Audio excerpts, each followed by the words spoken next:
안녕하세요. 다정한 남각정 다락방TV입니다. 오늘도 저의 다락을 찾아주셔서 감사드리고요. 사연 시작해보도록 하겠습니다. 안녕하세요. 전 33살의 여성입니다. 남편과는 사내 커플로 만났습니다. 남편보다는 제가 입사가 빨랐기 때문에 선배였죠. 직급도 당연히 높았고요. 일을 가르쳐야 하는 입장이다 보니 저는 남편에게 알려주고 그러다 보니 자주 야근도 하게 되고 그렇게 지내다가 사귀게 되었습니다. 그렇게 무난하게 연애를 했어요. 남편은 자상한 편이었고 제 말은 대부분 다 들어주는 그런 남자였습니다. 저보다 직급이 낮아서 그런 부분에 자격지심이 있고 그럼 어쩌나 했는데 그런 성격이 아니더라고요. 정말 제대로 된 사람을 만났구나 싶었습니다. 그런데 참 결혼이라는 게 무섭더라고요. 결혼을 하니 그 사람이 변하는 건 순식간이더군요. 그동안 그 말도 안 되는 가면을 어떻게 쓰고 살았는지, 결혼하고 나서는 그동안 자신의 자존심 상했던 걸 풀려고 하는 건지 아주 절 깔아뭉개기 바빴습니다. 어딜 가든지 자기가 더 한 급 위라는 투로 절 후려쳤어요. 결혼 전엔 절 신으로 모시면서 정말 잘해주었기에 완벽하게 속아버린 거죠. 잡은 물고기에 먹이 안 준다는 얘기처럼 결혼하자마자 하고 싶은 말 다 하면서 거드름을 피우기 시작하는데 정말 어찌나 꼴같잖던지요. 그나마도 전 남녀 평등이 당연한 집안에서 자라왔기 때문에 처음 겪는 일들이 너무너무 많았습니다. 진짜 분하고 억울했죠. 이런 남편이 어른들이 계신 시댁에 가선 어땠을까요? 정말 놀랍게도 시댁에 가면 더하면 덜했지 덜하지 않았습니다.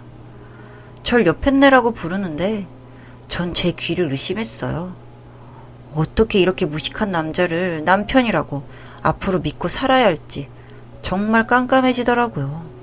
그렇다고 그 한마디에 이혼을 할 수도 없고 부모가 본을 보이는 대로 자식은 닮는 것이 정말인지 시부모님이 하는 모습도 별반 다르지 않았습니다.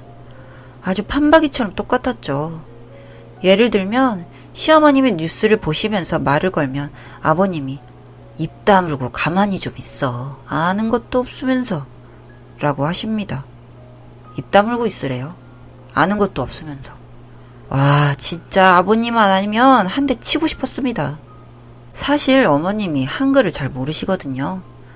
아버님은 귀가 잘 안 들리셔서 보청기를 껴서 그런지 목소리는 기차 한 통 삶아드신 듯 큰 소리로 어머님을 들볶았습니다. 어쩌다 그랬다 싶기도 한데 제가 가르쳐드릴 시간도 의욕도 없어서 일단은 지켜볼 수밖에 없었어요. 나중에 어떤 방법으로 한글을 자유롭게 읽고 쓸 수 있도록 도와드릴 생각이었죠. 그런데 아버님 세대에는 그렇다 쳐도 남편 나이에는 이건 정말 말도 안 되는 태도였습니다. 요즘 이런 남자 어디 있습니까? 주변의 이야기를 들어보고 친구들 이야기를 들어봐도 이런 인간은 유일하더군요. 그래서 두고두고 분해서 어떻게든 복수를 해야겠다고 결심했죠. 그래서 전 집에서 설거지나 밥하는 건 직접 못해도 뒷정리는 남편을 꼭 시켰습니다. 당연히 말도 탈도 많았죠. 고분고분하게 할 사람이 아니었으니 얼마나 난리가 났겠어요. 시간이 약이라고 믿고 어떻게든 남편을 정신개조하기 위해 육탄전만 빼고 모든 걸 다 했던 것 같습니다. 처음에는 이 여자 미친 거 아니냐고 덤볐는데 제가 극약 처방으로 집을 나가버리자 그 후부터는 조심하는 기색이 보이더라고요. 아마 저를 한 대 때리고 싶었을 건데 그랬다간 제가 가만히 있을 것 같지 않으니 꾹 참았을 거예요. 저야 이런 식으로라도 관리해가면서 살면 되었지만 정말 시댁은 문제라는 생각을 했습니다. 그래도 제가 며느리 주제에 두 분의 사이를 뭐라 할 수는 없었고 부부가 쌍으로 싸움나는 일을 피하기 위해서 정말이지 많은 노력을 했습니다. 시부모님 앞에서는 최대한 공손하게 예의를 지키려고 노력을 했어요. 정말 피나는 노력이었습니다. 하지만 시아버님이 어머님께 정신적 학대를 얼마나 하시는지 그 모습을 보면 어머님 때문에 마음도 아팠지만 제 남편의 노후를 보는 것 같아 더욱 소름이 끼쳤습니다. 생각 같아서는 당장 이혼을 하고 싶었지만 아직은 때가 아니라고 생각했어요. 어느 날 어머님과 맛있는 밥을 먹자고 꼬셔서 치킨집으로 갔습니다. 맥주를 한잔하면서 한글 공부를 하실 생각이 없냐고 물었어요.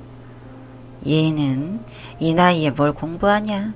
그냥 생긴 대로 살란다. 제가 옆에 있으면 가르쳐드릴 수 있는데 아버님이 하도 구박을 하셔서 보는 저도 안쓰러워 그래요. 어머님은 맥주가 한 잔 들어가자 조실부모하고 서러웠던 지난날이 생각나시는지 눈물을 흘리셨습니다. 그런 이야기를 듣고 있자니 며느리라지만 같은 여자로서 마음이 아팠습니다. 그래서 전 시간과 날짜를 정해서 어머니께 몰래 한글을 가르쳐 드리기로 했습니다. 사실 어느 정도만 열심히 하면 얼마든지 할 수 있으니 자신감 가지시라고 전 어머님을 달랬어요. 한 번이 두 번이 되고 세 번이 될수록 실력은 조금씩 쌓여 예전에 까막눈 소리를 듣던 어머님이 아니었습니다. 그러던 어느 날 남편과 밥을 먹는데 남편이 회사 일이 힘들다며 엄청 투덜댔습니다.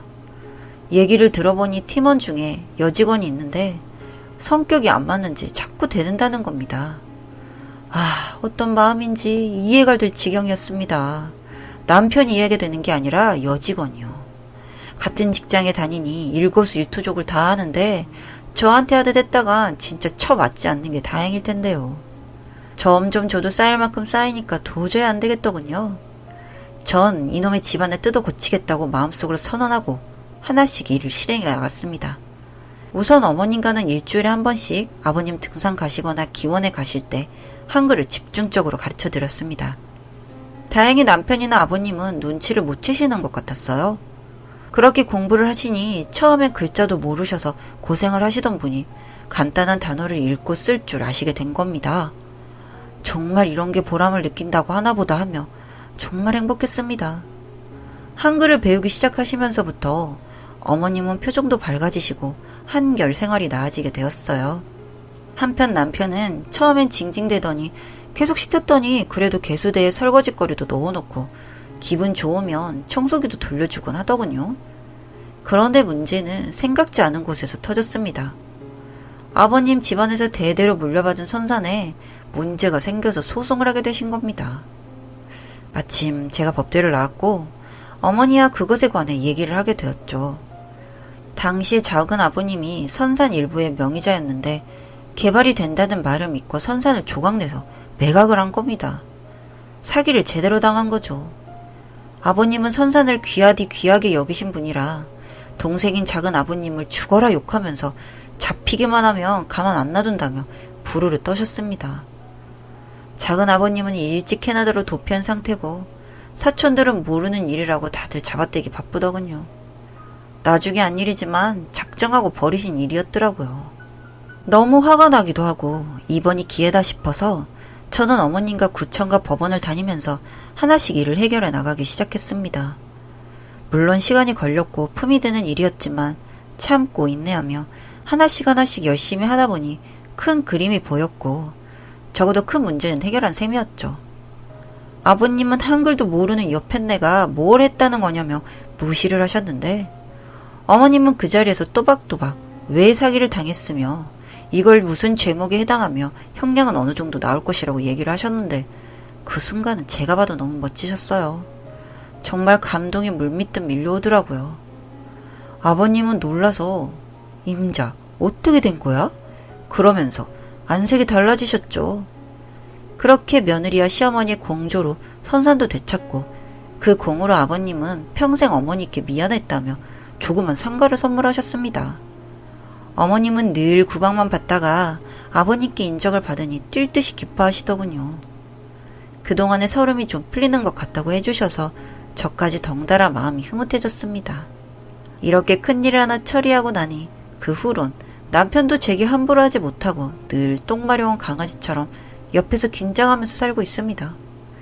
여기에 시아버지도 더 이상 시어머니를 함부로 대하지 못하시고요. 전 가부장적인 남편이 하나도 변하지 않았다면 더는 같이 못 살았을 겁니다. 하지만 시아버지와는 다르게 남편은 계속 쪼고 가르치니까 받아들이고 변화하려고 노력은 하더군요. 저는 남편을 보면서 사람도 노력하며 변할 수 있구나라는 것을 믿고 삽니다. 현재는 예쁜 아기도 갖고 태교도 열심히 하고 있습니다. 남편 정신개조를 하고 시어머니의 입지를 좀 단단하게 만들고 나니 이제는 정말 행복하게 살 수 있을 것 같습니다. 시아버님도 다른 분이 되어 어머님을 많이 아껴주십니다. 정말 다행스러운 일이죠. 살다 보니 이런 날도 오나 봅니다. 너무 기분이 좋아서 사연 보내봅니다. 긴 글 읽어주셔서 감사드립니다.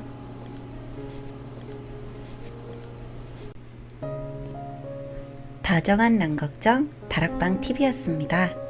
다락방 주인에게 구독과 좋아요, 알림 설정으로 응원해주세요.